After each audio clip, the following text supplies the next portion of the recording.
ರಾಗಿ ಹಿಟ್ಟು, ರಾಗಿ ಹಿಟ್ಟು. ಇದು ಅಕ್ಕಿ ಹಿಟ್ಟು.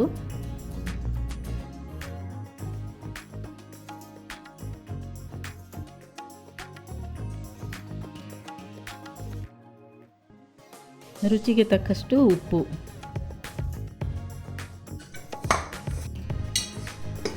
ಚೆನ್ನಾಗಿ ನೀರು ಹಾಕಿ ಕಲಿಸಿಕೊಳ್ಳಿ.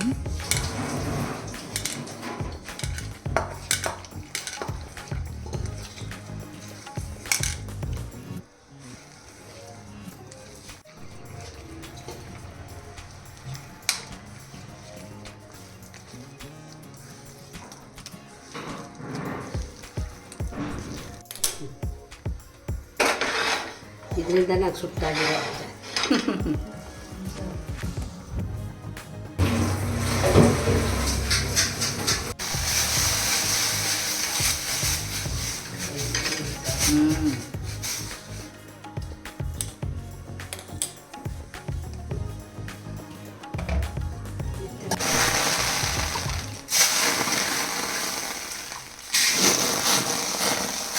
ಬಿಸಿ ಆಗಲ್ವಾ ಅದು? ಆಗುತ್ತೆ, ಅದು ನಾವು ಕೈ ಹಾಕಲಿಕ್ಕೆ ಬರಲ್ಲ. ಯಾರ್ದು ಒಂದಾ ಫೋನು?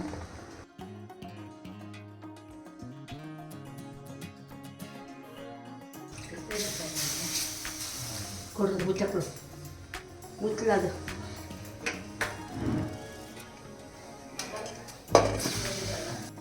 ರೊಟ್ಟಿಗೆ ಇದು ಅವರೆಕಾಳು ಪಲ್ಯ ಮತ್ತು ಮೆಂತ್ಯ ಚಟ್ನಿ. ಮೆಂತ್ಯ ಚಟ್ನಿನ ಇದು? ಸುಮ್ಮನೆ ಬೆಳಗೋದು ಅಂತ ಅದು ಬಡಕ್ಕೆ ಪ್ಲಾಸ್ಟಿಕ್.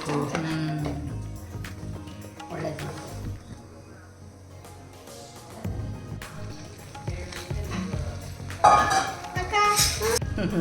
ನೀರು ಹಾಕು, ಇದು ನೀರು ಎಲ್ಲ ಬಟ್ಟೆ ಕೆಂಪಟ್ಟೆ ಕೊಡು.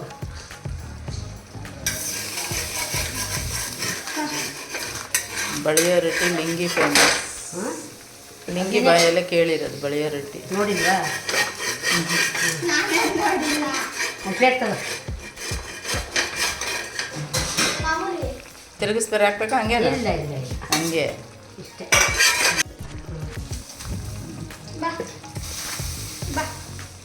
ಅದೇ ಕೈ ಹತ್ತಾ ಇರಬೇಕು. ನೋಡಿಲ್ಲ ಉಮ್ಮ. ಸರಿ, ತೆಗಿತಾ ಇದ್ದೀನಿ. ಕೆಲವೊಂದು ಬಳಸ್ತೀನಿ ಬಾ. ಅಯ್ಯಯ್ಯೋ, ಅದು ಆಗದಿರೋ ಕೆಲಸ. ನಮ್ಮಮ್ಮ ಒಂದ್ಸಲ ಬೆಳೆಯಕ್ಕೆ ಟ್ರೈ ಮಾಡ್ಬಿಟ್ಟು ಸುಡ್ಕೊಂಡು ಇಷ್ಟೇ. ಬಾ, ಬೇಂತಿ ತೋರಿಸ್ಬೇಕಾಯ್ತು. ಬರೆಯೋದು ತಿಂದ್ಬಿಟ್ಟು ಹೇಳು.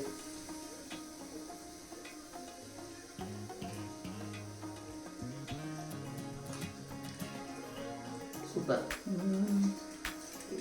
ಮೆಂತ್ಯ ಚಟ್ನಿ ಅಂತ ಹೇಳಿ. ಮೆಂತ್ಯ ಚಟ್ನಿ ಇಲ್ಲ ಅಂತೀನಿ. ಜಯಂತಿ ಕರಿ ರೌಂಡ್ ಹೊಡಿತಿದ್ದಾನೆ ಕೆಳಗಡೆ. ನಮಗೊಂಚೂರು ಹಾಕರೋ ಅಂತ.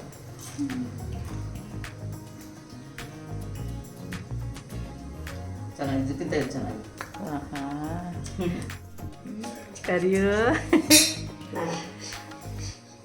ಹೋಗೋಕ್ಕೆ ಮನ್ಸು ಬರಲ್ಲಲ್ಲೋ, ಅಷ್ಟು ಮುದ್ದಾಗೈತಲ್ಲ ಇದು ಚಿನ್ನಿ.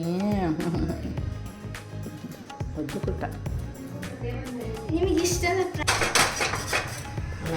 ಮಾಡಿಲ್ಲ. ನೋಡಿ, ಎಣ್ಣೆ ಏನೂ ಇಲ್ಲದೇ ಮಿಕ್ಸ್ ಹಿಟ್ಟಲ್ಲಿ ಬಳಿಯೋ ರೊಟ್ಟಿ. ಇದು ಹೆಲ್ತಿಗೆ ತುಂಬ ಒಳ್ಳೆಯದು. ನೋಡಿ, ಮಿಕ್ಸ್ ಹಿಟ್ಟಿನ ಬಳಿಯೋ ರೊಟ್ಟಿ, ಅವರೆಕಾಳಿನ ಪಲ್ಯ ಮತ್ತು ಮೆಂತ್ಯ ಚಟ್ನಿ. ಈ ಮೆಂತ್ಯ ಚಟ್ನಿ ಇನ್ನೊಂದು ದಿನ ನಿಮಗೆ ಆ ರೆಸಿಪಿ ತೋರಿಸ್ತೀನಿ. ಮೆಂತ್ಯ ಚಟ್ನಿ ತುಂಬಾ ಸೂಪರಾಗಿದೆ. ಮೆಂತ್ಯ ಚಟ್ನಿ, ಗುಳಿಗೆ ಖಾರ, ಚಿಪ್ಸ್ ಮತ್ತು ಶಾವಿಗೆ ಪಾಯಸ, ಗಸಗಸೆ ಮತ್ತು ಶಾವಿಗೆ ಸಾಬುದಾನ ಹಾಕಿ ಒಂದು ಪಾಯಸ. ಇಲ್ಲಿ ಅವರೆಕಾಳು ಪಲ್ಯ. ಇದು ಮಿಕ್ಸ್ ಹಿಟ್ಟಿನ ರೊಟ್ಟಿ.